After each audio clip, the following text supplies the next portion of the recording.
Welcome to Dark Truths, Religion Uncovered, where we explore how ancient quietness meets today's noise, asking what people fear when God is silent. Tonight, we discuss a change that quietly changed how we grow in faith, the moment silence stopped being seen as sacred and started being seen as a problem. In ancient times, people believed silence meant God was still present, not absent. God spoke, but not all the time. There were long periods without any messages from him. For example, Israel waited for 100 years, without hearing from heaven, and still trusted that God was near. Silence wasn't seen as a bad thing. It tested their faith, helped them trust more deeply, and made them obey even without new instructions. But today, many people see silence from God as a failure.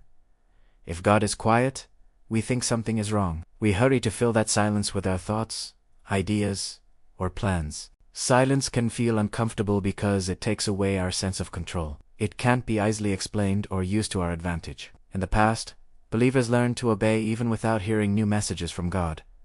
They leaned on what they already knew. But today, many resist this idea because silence can make our faith feel weak. Without constant signs or reassurance, we might doubt our beliefs. So, to deal with this, some people find ways to explain or interpret that silence. Yet, ancient teachings warned against doing this.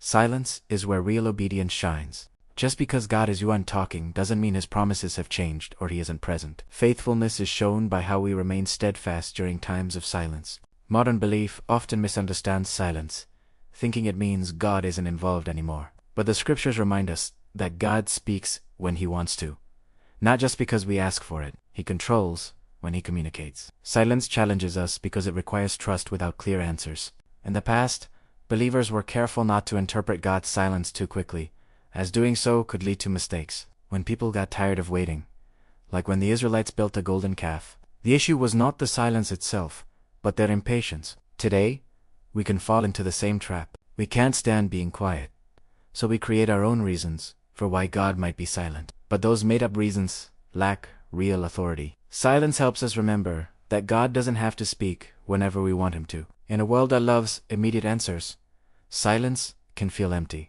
However, ancient faith showed that silence was where obedience grew deeper. Faith learned to rely on what God had already revealed. Tonight's message is challenging. A faith that can't handle silence will always try to replace God's voice with its own noise. Silence isn't the absence of God. It's a chance to examine our trust in him. Ancient wisdom taught that obeying God during silence is more meaningful than obeying when we have clear instructions. We end with a question that ancient teachings would ask us today.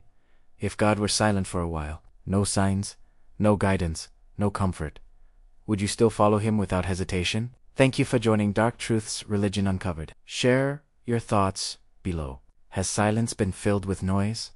Or do we still know how to trust when God chooses to be quiet?